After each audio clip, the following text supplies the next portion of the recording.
ፊልሙ የሚጀምረው ጃክሰን የተባለ ሰው እንደ መባነን ብሎ ሲነቃ በማሳየት ነው። አደጋ የደረሰበት ይመስላል። ወዲያው ዙሪያውን ይመለከታል፣ ግን ምንም የፀሐይ ብርሃን የለም። በሌላ አነጋገር መኪናው መሬት ውስጥ ተቀብሯል። የመኪናውን በር ለመክፈት ይሞክራል፣ ነገር ግን በሩ ስለተዘጋ ጥረቱ ከንቱ ይሆናል። በድንጋጤ 911 ለመደወል ይሞክራል፣ ነገር ግን በሚያሳዝን ሁኔታ የስልኩ ኔትወርክ ጨርሶ አይሰራም። ከዚያም የሬዲዮ ፍሪኩዌንሲ ለማግኘት ይሞክራል፣ ነገር ግን እሱም አልተገኘም። የመኪናውን ሞተር ለማስነሳትም ይሞክራል፣ እሱም ቢሆን ቀድሞውንም ተበላሽቷል። ብዙም ሳይቆይ መኪናው ወደ ጥልቀቱ እየሄደ እንዳለ በማሰብ ድንጋጤ ይፈጠርበታል። በእንደዚህ አይነት ድንጋጤ ላይ ያለ የመሬት ጥልቀት ውስጥ እንዳለ እርግጠኛ ይሆናል። በኋላ ላይ መትረፍ ካልቻለ እንደ መረጃ እንዲሆን ስልኩን ተጠቅሞ ራሱን ሪከርድ ያደርጋል። ሁኔታው ተስፋ አስቆራጭ እንደሆነ ስለተሰማው ምን ማድረግ እንዳለበት አያውቅም። የነፍስ አድን ቡድን በቅርቡ ስለዚህ ክስተት እንደሚያውቅ ተስፋ ያደርጋል። አሁን ሰዓቱ 1 ሰዓት ላይ ያመላክታል። ይህም የሚድንበት እድል እንዳለ ተስፋ ያደርጋል። በመጽሐፉ ላይ ጉዞውን እየሳለ ምን እንደተፈጠረ ለማስታወስ ይሞክራል። መጀመሪያ ላይ በጉዞው ላይ ሁሉም ነገር ጥሩ ነበረ። ነገር ግን መኪናው ከመሬት በታች እንዲቀበር ያደረገው ድንገተኛ አደጋ አጋጥሞታል። ከዚያም የፀሐይ ጣሪያው በመሬቱ ከፍተኛ ጫና ምክንያት መሰነጣጠቅ እንደጀመረ ይገነዘባል። በግልጽ ለማየት እንደሚቻለው ያም ጥሩ ነገር አይደለም። በተለይ መኪናው ብቸኛው መቆያው ስለሆነና ምንም ነገር ማድረግ ስለማይችል የአየር ኮንዲሽነሩ አቧራ ብቻ ነው የሚረጨው።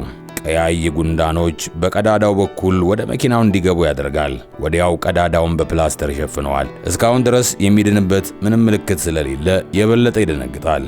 ተስፋ በመቁረጥ ከዚህ በፊት ስልኩ ላይ ሪከርድ ያደረጋቸውን ቪዲዮዎች ለመመልከት ይወስናል። ፍቅረኛው ሎሪ በቪዲዮው ላይ ትታያለች። ከዚያ በኋላ የስልኩን ባትሪ ለመቆጠብና ለመተኛት እቅድ ያወጣል። ብዙም ሳይቆይ ከእንቅልፉ ይነቃል እና ከምሽቱ 9 ሰዓት እንደሆነ ተረዳ። ለ8 ሰዓት ያህል ከመሬት በታች ሲጠብቅ ቆይቷል። ነገር ግን አሁንም እርዳታ የሚያገኝበት ምንም ምልክት አልታይ ይለዋል። መተንፈስ ያቃተው ጃክ በነፃነት መተንፈስ እንዲችል መተንፈሻ ለማግኘት ይሞክራል።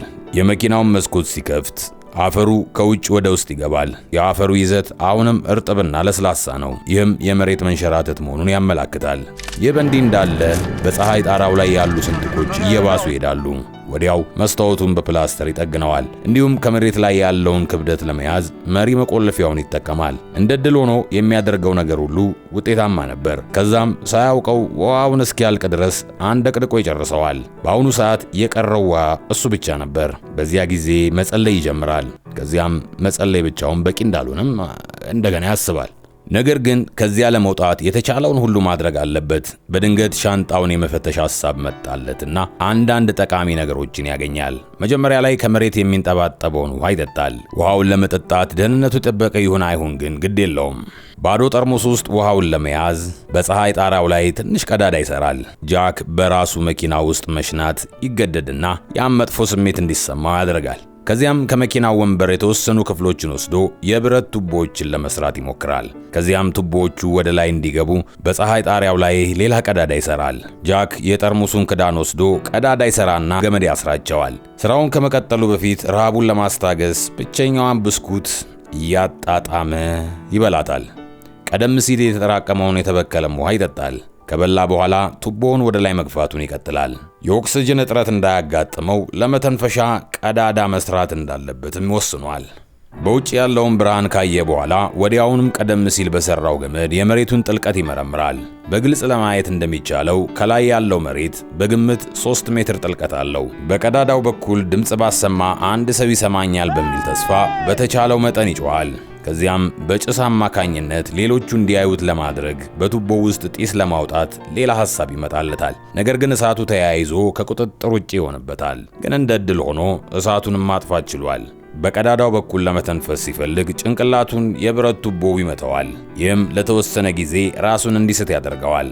ከትንሽ ቆይታ በኋላ ጭንቅላቱን ህመም እየተሰማው ይነቃል።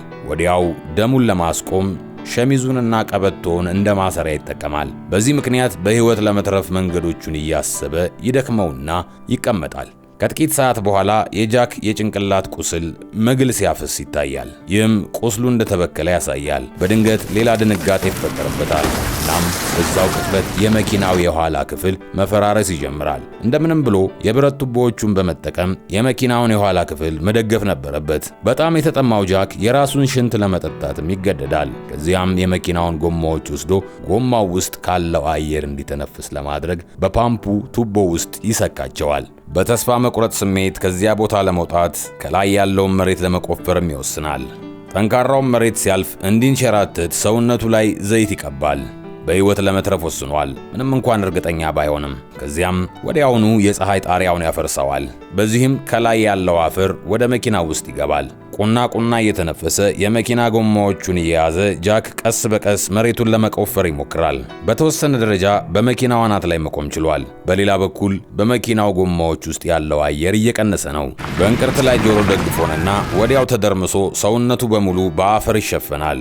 እናም ሌላ ድንጋጤ ይፈጠራል። በሚገርም ሁኔታ ጃክ በሕይወት እንዳለ የሚያሳይ ትንሽ እንቅስቃሴ ታየ። ከረጅም ጊዜ በኋላ ወደ መሬቱ የላይኛው ክፍል ላይ ይደርስና የፀሐይ ብርሃንን እንደገና ማየት ይችላል። በመጨረሻም ካጋጠመው የአፈር መንሸራተት በሕይወት መትረፍ ችሏል። ወይ ጃክ! ለዛሬ ይዘንላችሁ የቀረብነው ፊልም በዚሁ ያበቃል። ተጨማሪ ፊልሞችን ለማግኘት ሰብስክራይብ ማድረግና የደውል ምልክቷን መጫን አይርሱ። ቪዲዮ ከተመቻችሁ ላይክ አድርጉት።